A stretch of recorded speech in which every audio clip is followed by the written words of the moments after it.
తాత ముత్తాతలకి అది తెలుసు. అటవీ మొత్తం మనం ఇప్ప కరక్కాయ తునికి ఉసిరితో నిండిపోవాలి.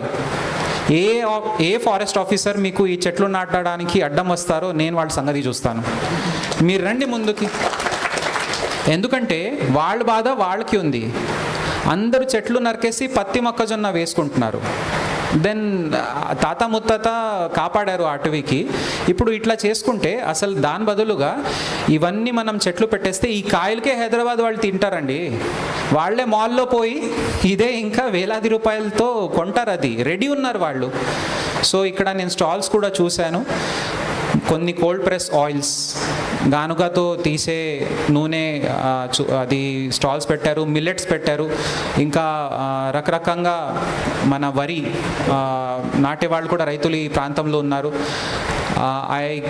I want to express my respect. అంటే వాళ్ళందరికీ నేను ఈరోజు కృతజ్ఞతలు చెప్పాలని అనుకుంటున్నాను. బికాజ్ వాళ్ళు చేసే ఈ కృషితోనే ఈ ఒక అద్భుతంగా ఒక ట్రెజర్ లాగా కాపాడుతున్నాము.